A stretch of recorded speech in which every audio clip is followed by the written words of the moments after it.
ప్రజల్ని రెచ్చగొడదాం. ఎప్పుడైనా సరే ఒకళ్ళకి సంబంధించి వీళ్ళు మంచోళ్ళు అని చెప్పడం కష్టం, కానీ వీళ్ళు చెడ్డోళ్ళు అని చెప్తే ఉంది. ఫస్ట్ మనం వాళ్ళని ఆలోచించే దృక్పథం చెడ్డోళ్ళు అనినే ఆలోచిస్తాం. ఏ అంశాన్నైనా ప్రస్తుతం ఈనాడు ఆంధ్రజ్యోతి కాన్సెప్ట్ ఏంటంటే నెగిటివ్ కోణంలో ప్రొజెక్ట్ చేయడం. విశాఖ స్టీల్ ప్లాంట్ ఇవాల్టి విషగులిక, జగన్ తుప్పుబట్టిచ్చేశాడు దానికి అన్నటువంటి. విశాఖ స్టీల్ ప్లాంట్ నడుస్తుందా నడవట్లేదా?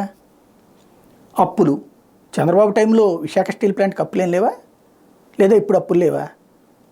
చంద్రబాబు నాయుడు అప్పులు ఏమన్నా డబ్బులు తీసిచ్చాడా రాష్ట్ర బడ్జెట్ నుంచి? కానీ లేకపోతే ఇప్పుడు జగన్ ఇవ్వట్లేదని రాశారు ఒక ఆస్పెక్ట్.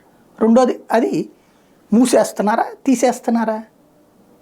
దాంట్లో ఈవెన్ కేంద్ర ప్రభుత్వం సాధ్యమైనంత వరకు దాన్ని కాపాడే ప్రయత్నం చేస్తుంది. ఎలాగా కొత్తగా ఉన్నటువంటి ఏదైతే ఇంతవరకు పనిచేయడం ఆపేసినటువంటి వ్యవస్థని మొన్న మధ్యనే జిందాలోళ్ళకి అప్పచెప్పి వాళ్ళ ద్వారా పని చేపిస్తుంది. మళ్ళీ దాని మీద విషయం చిమ్మారు. పరిశ్రమలు ఇట్లాంటి వాటిట్లలో మీడియాల జోక్యంతో మంచి జరిగే కంటే కూడా చెడే ఎక్కువ జరుగుతుంది. రోజు తిట్టిపోసేటప్పుడు ఏదైతే అయింది ఒకేసారి పోతే పోలేదా అని కనుక కేంద్రం అనుకుంటే ఏమవుతుంది? ఇప్పుడు ఎల్ఐసి గురించి ఇట్లాగే రాసుకొచ్చారు. ఇప్పుడు స్టీల్ ప్లాంట్కి ఫస్ట్ బేసిక్ సమస్య ఏంటంటే, వాజ్పేయి టైంలో 100 కోట్ల రూపాయలు డబ్బులు ఇచ్చారు గ్రాంట్గా, కానీ ఆ తర్వాత మళ్ళీ దాన్ని మిస్యూజ్ చేసుకున్నారు. ఇంకోటి, గనులు కావాలి దీనికి, వేలంలో గనులు పాడుకోరు. ప్రైవేట్ వాళ్ళు వేలంలో పాడుకుని తీసుకుంటున్నారు, వీళ్ళు పాడుకోరు. ఎవరి దగ్గర ఐరన్ ఓర్ కొనుక్కొని తీసుకోవాల్సినటువంటి పరిస్థితి. అది నడిపించేది ఐఏఎస్ఏ, అది కేంద్ర ప్రభుత్వం ఆధ్వర్యంలోనే ఉంటారు. అంటే అక్కడ ఏంటి, కాంపిటేటివ్లో ఉండట్లేదు.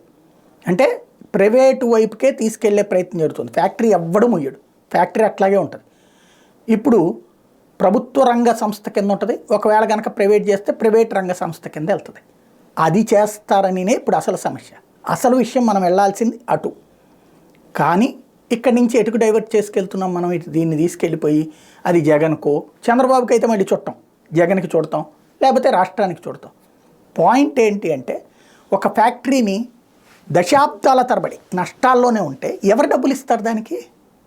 ప్రజలు డబ్బులు పోయాలి. వాళ్ళ జీతాలకు ప్రజల పన్నుల్లో నుంచినే కట్టాల్సి వస్తుంది. అదే మిగతా ప్రైవేట్ కంపెనీలు అట్లయితే ఊరుకుంటారా? సమస్య ప్రభుత్వం ఎక్కడో ఎందుకు. ఇప్పుడు చిన్న ఎగ్జాంపుల్ చెప్తాను. లాభాల బాటలో ఉండి చిన్నపాటి అప్పులైనందుకే కదా షుగర్ ఫ్యాక్టరీలు, తర్వాత పాల ఫ్యాక్టరీలు ఇవన్నిటి ప్రైవేట్ చేసింది ఎవరు? చంద్రబాబు గారు కదా. అసలు భారతదేశంలో ఆ ఆస్తులు ఇవాల్టికి కూడా 100 కోట్ల రూపాయల విలువైన ఆస్తులు. విశాఖ డైరీ ఏంటి, సంగం డైరీ ఏంటి, విజయ డైరీ ఏంటి, హనుమాన్ షుగర్స్ ఏంటి, నిజాం షుగర్స్ ఏంటి, ఇవన్నీ అప్పులు ఉన్నాయి, ఆస్తులు అంతకంటే ఎక్కువే ఉన్నాయి. కానీ ప్రైవేట్ వాళ్ళకి ఇచ్చేశారే. దానివల్ల ఎవరు లాభపడ్డారు? ఎవరి డబ్బులు అయ్యి? రైతులు అందరూ పెట్టుకున్నటువంటి.